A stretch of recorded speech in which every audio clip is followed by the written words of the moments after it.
Hey guys, it's Sherry Bakers here, and in this tutorial I'm going to be talking about all the different ways that you can add colour to your candles.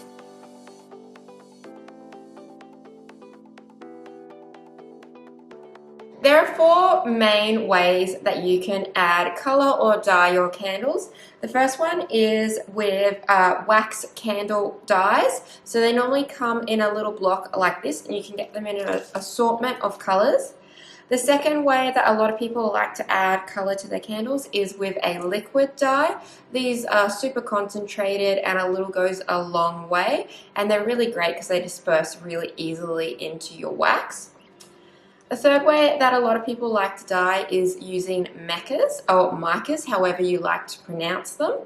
And then the fourth way is with your dye chips. So they're quite similar to your wax blocks, but they're a little bit different in a few ways. And then you can also use sometimes some bio glitters just to add a little bit of sparkle and colour, not necessarily to dye, but just to add a bit of difference. The first one that I'm going to talk about is using mica in your candles to dye them and to add colour. So mica or Mica, depending on how you want to pronounce it, it comes from the ground, and most of the time it is a natural product and can be used to be burnt, but not all micas are natural. Sometimes they have colorants and dyes and all of that sort of thing that are added into them, and they are not okay to be burnt. Sometimes they can be really flammable, so you really want to check that. You want to look for something that is cosmetic grade, that can be burnt and is skin safe, non-toxic. Micas are really a nice way to add a really soft hue of colour for your candles.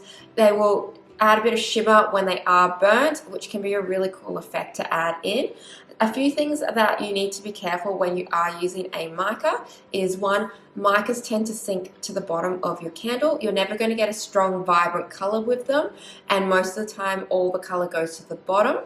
But they do look really cool when it is burnt because they start to shimmer and sparkle again. Another thing you need to be careful about is not adding too much into your candles. So these can easily clog up your wick and also affect the way that your wick will burn.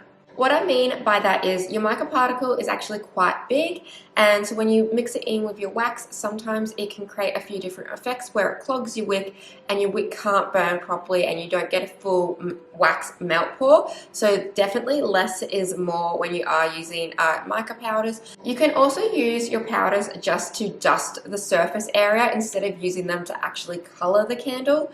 So you can use them once the candle is fully set and dust on top just to add that bit of shimmer, so that way when you burn it you still get that really pretty shimmer going through, but it's not necessarily used in the liquid form when you are melting your wax, so that way you don't get it where all your mica sinks to the bottom of your wax.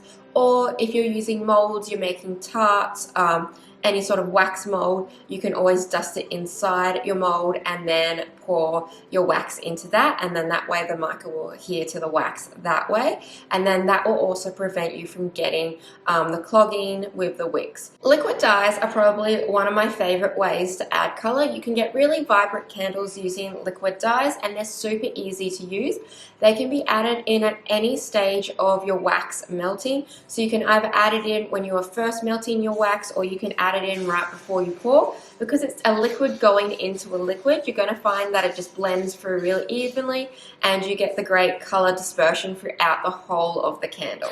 Okay, so now we're going to be talking about your wax chips and your wax dyes. Generally, I find these are pretty much the same to use, but it does depend on the brand with the quality. Generally, the more you spend, the better quality it is going to be. These can be really soft if you just add a little bit, or they can be really vibrant. They're a great one to have on and you just melt them in. I personally prefer to add these in when I'm melting the wax, as they need to be melted at a higher temperature because you do have to dissolve them into the wax. Unlike when you use your mica powders or your liquid dyes, these do need to be properly dissolved into the wax. So generally I add them in when I'm melting my wax, so that way it gets up to a nice high temperature, and then when I take the wax off I can add in my fragrance. The first thing that I would recommend doing is to get a notepad and pen and write down absolutely everything when you are working. I would recommend buying at least one of each type of your dyes and testing them out to see what you like best, whether you want super vibrant candles or super pastel candles. As you do your little test runs, write down everything, the amount of wax you've used, the type of wax you've used, the brand you've used, and how much drops or chips or flakes that you've added in. And then that way, when you do decide on a color that you really like and you want to mass reproduce it, especially if you are going to be selling these, you can then just take your formula and upscale it. Sometimes your fragrance oils can affect the color of your dyes. A lot of people do recommend to add your fragrance oil in first and then your dye. Personally, I have never had an issue with this and don't see any difference. Sometimes fragrance oils over time can affect the color and slowly change because they might not be UV stabilized. There are certain additives you can get that will help with that, but honestly, I've never found that to be an issue. A lot of people do recommend adding the fragrance oil in first just because then that's all mixed through the wax, and then when you add the dye color and test it, you can see what color it's actually going to turn out like. But if you are planning on using that dye color anyway, I don't see any difference whether you add your dye chips or dye liquid in first or second with your fragrance oil. Honestly, if I was using my dye melts or my dye chips, I would add them in first because they need to be melted at a higher temperature.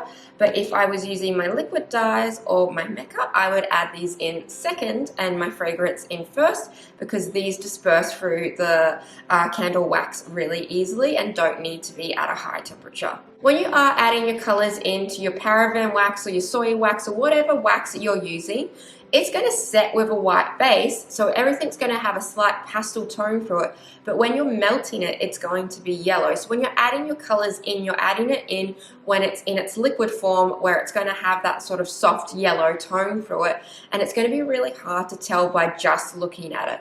The best way I've found to test out what my colors are going to look like when my candle has set is by taking a little bit of my color, my wax out when it's still in its liquid form and putting that on a piece of paper, any white surface, and that's going to show you how it's going to look like when it sets, which will then help you whether you want to make them more vibrant and stronger. You can add more color in at that stage, but you won't be able to add more color in once obviously the candle wax has set. Sometimes you can get a little bit of frosting when you do add colors into your wax.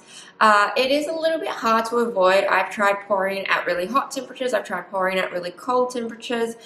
Certain colors will just do that. So if you are going to be using a new brand or a new color, I would always recommend making a small little test and writing down what temperature you poured it at and seeing whether you get any of that frosting. The frosting that might occur, it doesn't affect your candles burning or the scent throw at all. It just gives it a little slight frosting, especially when you are pouring into glass jars. Sometimes it can be pretty hard to avoid. It obviously looks a lot more professional if you can avoid frosting, but certain colors can just make the wax frost. As I mentioned before, sometimes your wax colors can change over time.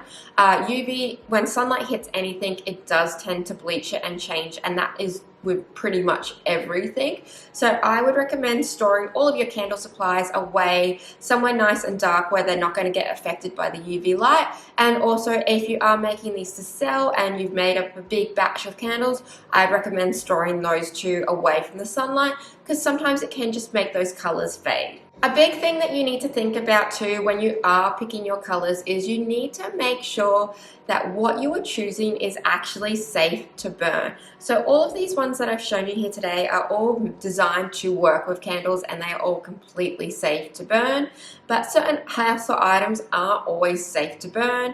And also too, sometimes if you add, I know a lot of people like to use crayons, but crayons are just not ideal to work with because it can actually make it harder for your wicks to burn through. It can clog your wick. So I would always recommend only using colorants that are designed to work with candles, and you don't want to be using something that isn't safe to burn because you'll then be breathing in those fumes. And the last thing I just want to cover is how much color to add in to your candles. If you are making really small batch candles, you can literally just eyeball it. You can do a few drops for just a standard size candle. It honestly depends on, one, the type of wax that you are buying. Different waxes can have different holds to the amount of color you add in, how much you are making. I would recommend testing all of this out first on small batches, and then when you do upscale it, you know how much it can handle. If you do add too much color or too much fragrance to your candles, sometimes it can leach out. So it's always best to test it first. I find with my liquid dyes, if I'm just making a standard size candle, a few drops goes a really long way. With your Mica powders, less is more because it can clog your wicks. And generally with my wax chips and wax melts, I just kind of do that by eye unless I'm making a big batch. Thank you guys so much for watching this tutorial. If you have any questions, feel free to leave them in the comments below. I'll also list in the description box where I got all of these supplies. And if you like this video, please give it a big thumbs up. It really helps me out. And if you're new to my channel, please do subscribe, as I post all sorts of candle making tutorials, arts, crafts, and DIY on this channel, and I post every single week. And if you are new, don't forget to hit that notification bell so that way you get notified every single time I do post a new video.